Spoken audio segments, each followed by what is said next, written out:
Buenos días a todos. Vamos a empezar con la clase del día de hoy, en la que Salvador nos va a hablar sobre la fisiopatología de la artritis reumatoide. Muy bien, chava. Buenos Adelante. días, gracias.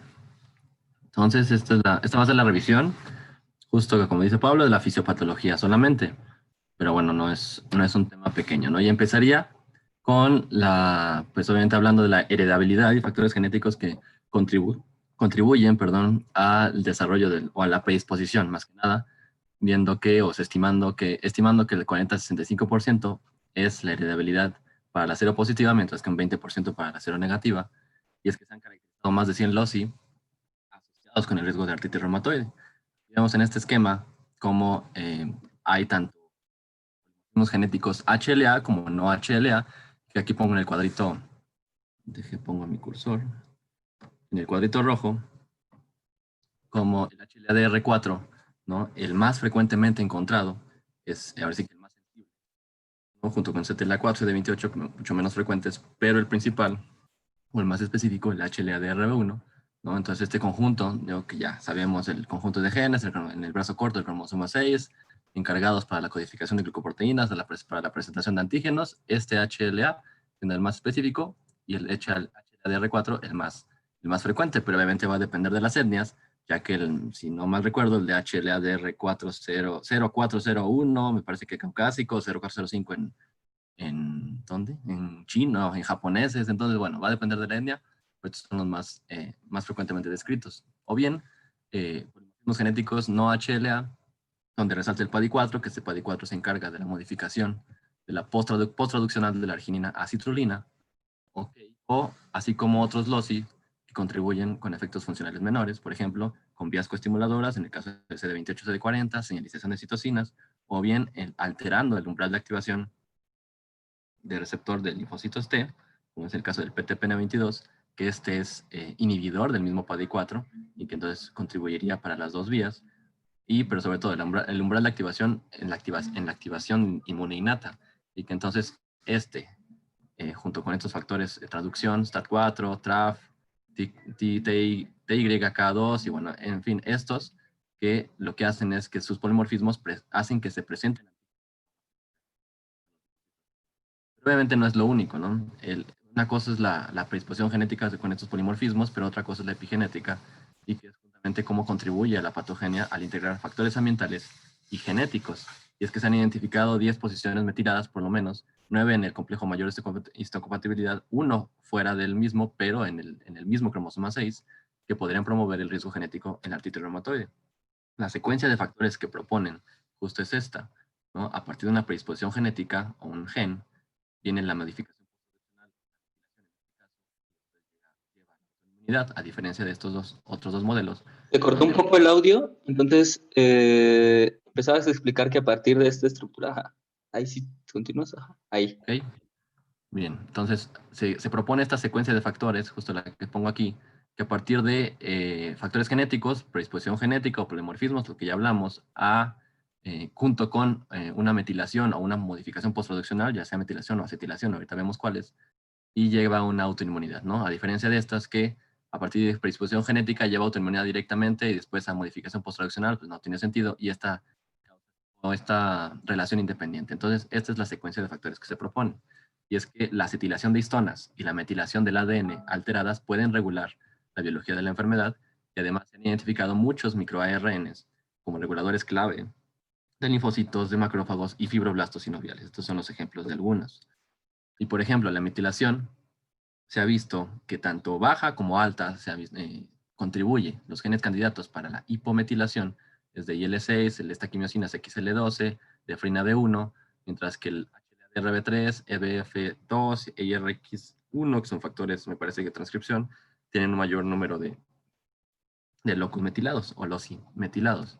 Y que en este esquema encontré en el Kelly, te explica, o lo poco que entendí, que aquí compararon la metilación, el grado de metilación y los patrones de metilación de la artrosis en comparación con la artritis reumatoide. Y vean cómo el grado general de metilación, que es lo que entiendo como intensidad, ¿no? El grado general de metilación en los sinovicitos tipo fibroblastos en la artritis reumatoide no es diferente que en la artrosis. aparentemente son las mismas, pero sí lo que cambia son los patrones claros diferencial, con algunos loci hipermetilados y otros hipometilados. Era para representar hipo e hipermetilación.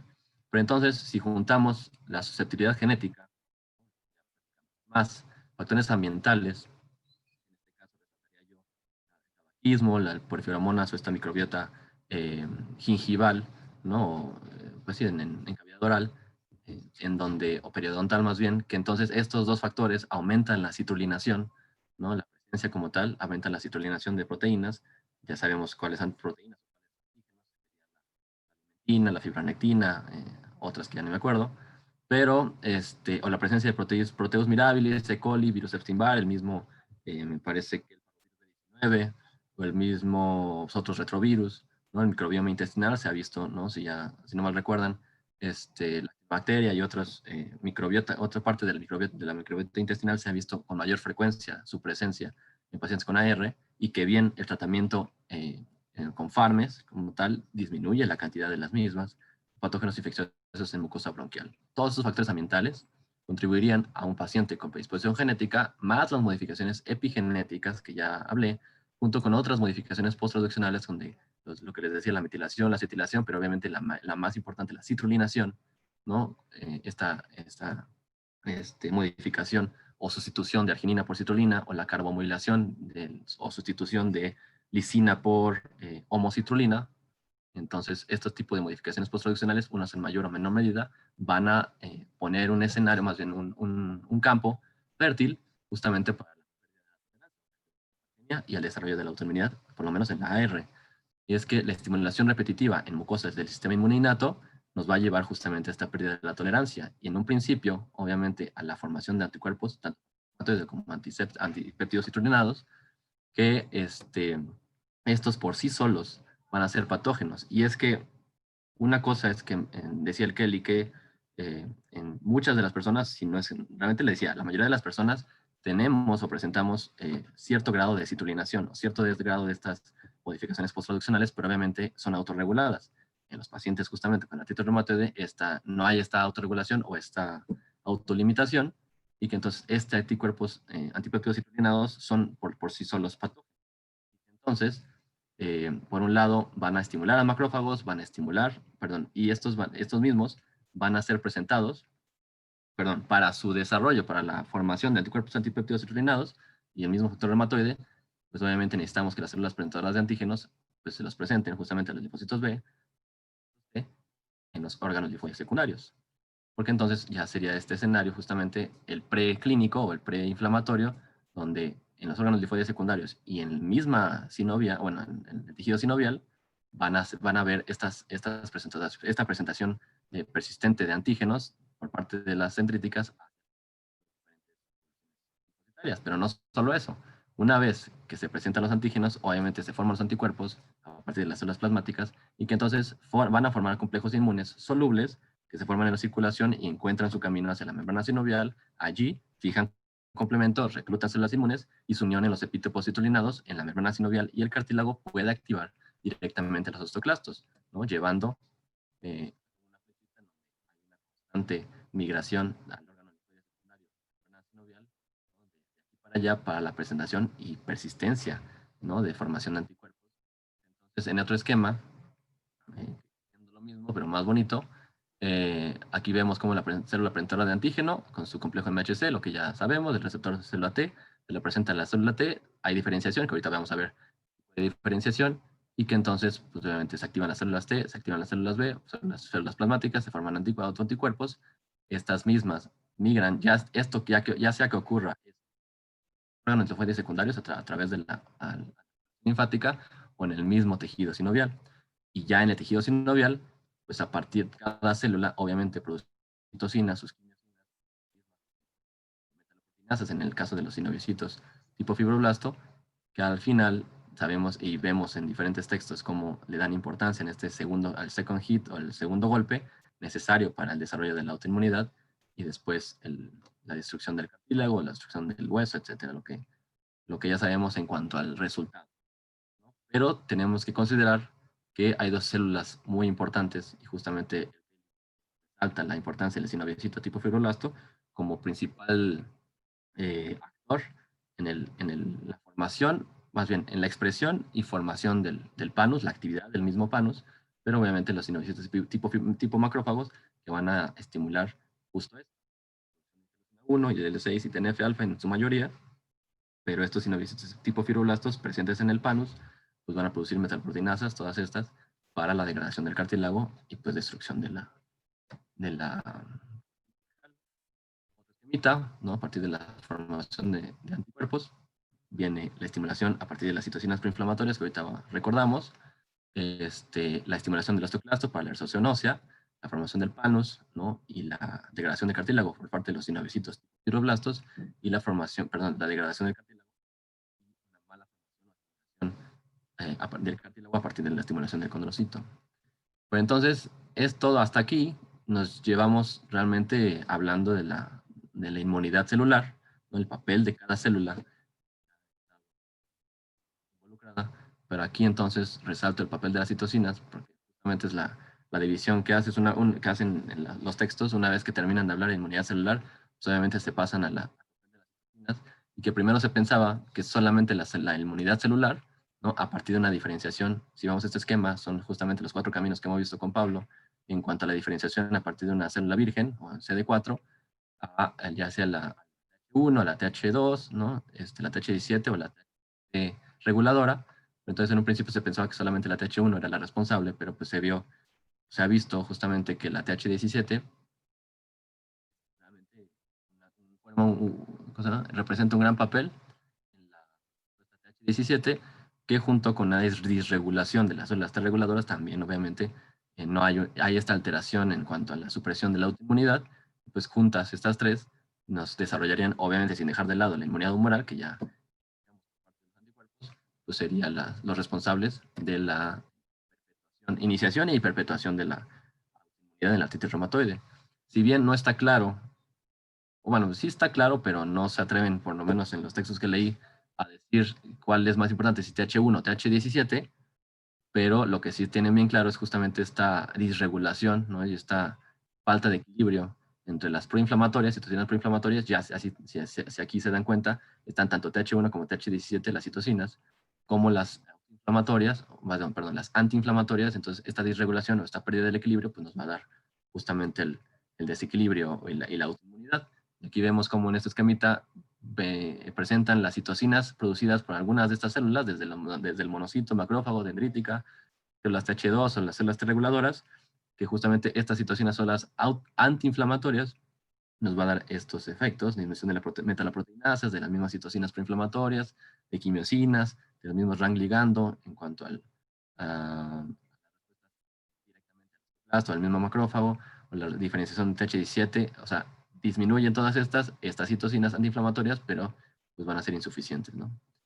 Y entonces hay un esquema grande que ahorita vemos a gran escala, pero aquí si nos metemos en lo más fácil, justamente que es ya en la membrana sinovial o en el tejido sinovial, como estas tres, TNF y L6 y L1, son las principales responsables, ahora sí las segundas efectoras, para que entonces forme, ¿no? O bueno, produzca metaloproteinasas y degrade cartílago. Por otro lado, a través del RANG ligando, por un lado, la estimulación del osteoclasto para la resorción ósea, y por otro lado, la misma IL-6 estimulando al condrocito para la formación de cartílago, pero un cartílago que sabemos de mala calidad. Pero además, tenemos que considerar los efectos sistémicos. En el caso del TNF nos proponen que las mayores posibilidades, o que se ha visto, ¿no? Esta mayor predisposición para la enfermedad cardiovascular, la mayor formación de reactantes fase aguda, la fatiga, la depresión, la IL-6 se ha asociado a mayor diferenciación de osteoclastos, actúa sobre los neutrófilos, muestra sinergismo con IL-1 beta y TNF-alfa en la producción de factores endotelial vascular, y la IL-1 en su caso explicaría diversos parámetros de actividad, incluida la duración de la rigidez matutina. Son efectos tanto locales en el tejido sinovial como sistémicos de cada una de estas tres, que realmente son las más importantes. Y ahorita vamos a ver la implicación terapéutica de estas. Pero entonces, un poquito recordando lo que ya se dijo en cuanto a cómo inicia, ¿no? la presentación de antígenos por parte de la célula dendrítica, a partir de una estimulación previa, ¿no? Por ya sea el mismo microbioma periodontal o todos estos factores virales, bacterianos que se han propuesto como desencadenantes a partir de la inmunidad innata, se activa. Esta célula presentadora de antígeno va justamente a presentar, ¿no?, y activar a la célula T. Y vemos cómo aquí ponen justamente las dos citocinas, tanto de TH1, la IL-12, como la de TH17 y IL-23, para que entonces vaya a T, ponen otra vez ya sea TH1 o TH17, interferón gamma en el caso del TH1 y IL-21 en el caso de TH17, junto con una cierta coestimulación de las células B, para que entonces estas produzcan interferón gamma o IL-17 para la estimulación del macrófago. Este macrófago va a haber una retroalimentación, ¿no? Estas sí no las conocí, IL-18 y IL-32, cierta retroalimentación positiva justamente para una mayor, ahora sí que un círculo vicioso, y una persistencia o perpetuación de la respuesta inflamatoria, para que ahora sí termine produciendo el TNF, IL-6 y L1. Justo es el paso final del esquema anterior, ¿no? Que es justamente desencadenar esto, pero quise ahora sí que ir del final. Nos quedamos aquí, la producción de TNF, IL-6 y L1, que ya vimos sus efectos. Junto aquí también en este esquema ponen como el papel de la regulación, ¿no?, el de las células T reguladoras, que obviamente está alterado, y al final obviamente la producción de anticuerpos a partir de las células plasmáticas para la formación de factor reumatoide, antipéptidos citrulinados y anti-RA33. No lo investigué, se los debo. Pero al final, el esquema más difícil, pero que es justamente de los más importantes, es qué pasa en la transducción de señales o a nivel intracelular. Destaco los tres más conocidos, los que más manejamos en cuanto al MAP sinasas, ¿no? Aquí, sinasas, y al final con el transductor P38 hacia la transcripción génica, o el NF-κB, la cascada de NF-κB, o las JAK sinasas, ¿no?, a partir del STAT, o este factor de transcripción y transducción. Que les digo, es lo más difícil de entender, tampoco es que voy a ahondar mucho en esto, pero el punto es que es tan importante justamente en la implicación terapéutica, pues justamente las inhibidores de JAK sinasas como principales, o más bien inhibidores en cuanto a la respuesta. Ahorita vemos por qué. Y este esquema es justamente el grande, ¿no? Como aquí le ponen, agrandan lo que pasa en tejido sinovial, el esquema que ya expliqué, señales. Bueno, entonces por eso es que entendiendo lo anterior, vemos como los principales biológicos que actualmente están disponibles para el tratamiento de la artritis reumatoide, pues obviamente son los inhibidores de TNF alfa 5 y los inhibidores de IL-1 en el caso de anakinra, o el antagonista del receptor IL-1, anakinra, o el todos estos disponibles actualmente para el tratamiento de artritis reumatoide. Pero si exploramos otras vías, pues vemos que también el rituximab, obviamente al inhibir esta vía, al disminuir la producción, perdón, disminuir la población de linfocitos B o CD20 positivos, pues obviamente disminuye la formación de anticuerpos. Como anticuerpo monoclonal quimérico anti-CD20, pues obviamente ya aprobado por la FDA para la reumatoide, y que este es importante mencionar que el desarrollo de ocrelizumab anti-CD20 humanizado se interrumpió por el riesgo de infecciones graves. Más no así el ofatumumab, que en ese artículo mencionan que reconoce un epítopo distinto y proximal tanto en la AR temprana como a largo plazo, y que aparentemente es más eficiente que el rituximab, y que los datos de seguridad aparentemente han mostrado una tolerabilidad aceptable, pero bueno, desconozco en qué fase está como tal para ver si está en espera de la aprobación de FDA o no sé. Ahí sí desconozco, pero aparentemente es mejor que el rituximab, el ofatumumab, ambos obviamente anticuerpos anti-CD20. En el caso de la vía TH17 sabemos que es un blanco terapéutico esencial para las espondiloartritis, por ejemplo, pero si bien está bien identificado lo que habíamos dicho, que la vía TH17 es importante en la artritis reumatoide, no ha demostrado beneficio sobre placebo ni el ustekinumab ni uselkumab en cuanto al IL-23 o bloqueando el IL-23, ni el secukinumab en cuanto al anti-IL-17.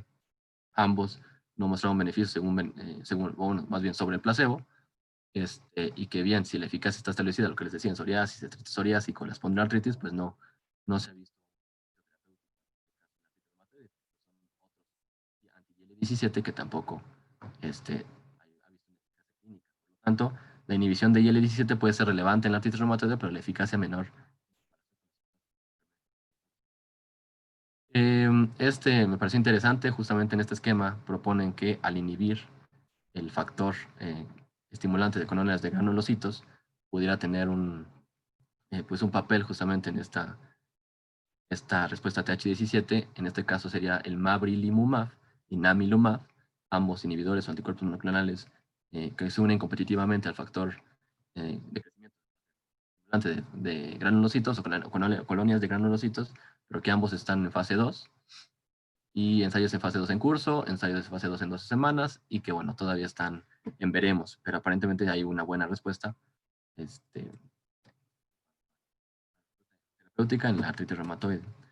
Y por último sería justamente lo que les decía, en los inhibidores de JAK sinasas, vemos como al inhibir la traducción de señales, pues obviamente le pegaría la por células CD20, las células T, las mismas células dendríticas, además de la activación de macrófagos y también o más bien la vía TH17. Por lo tanto, el tofacitinib, el figotinib, el cernotinib, obviamente va a depender de la especificidad para JAK2 o el JAK1 en el caso de la filgotinib, o bien el baricitinib, que sí se supone que está esperando a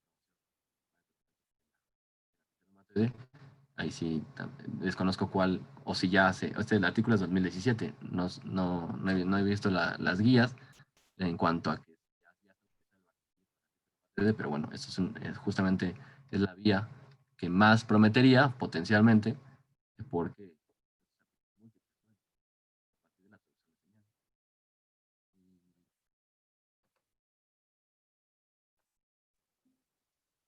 Bueno, muchas gracias, Chava. Compañero, ¿tienen alguna pregunta?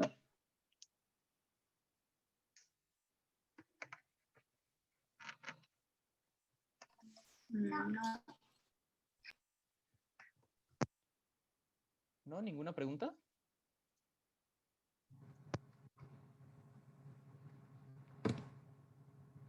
¿Todo quedó perfectamente claro?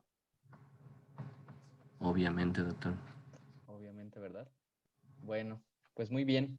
Muchas gracias, estuvo muy bien la clase, aunque sí hubo unos detalles con el audio, pero no sé si solo fue en mi computadora o con todos los demás, en que de repente cortaba. Pero a pesar de eso se pudo escuchar la mayor parte y estuvo muy bien. Pues si no hay dudas, yo creo que lo podemos dejar aquí o alguien que tenga algún comentario extra.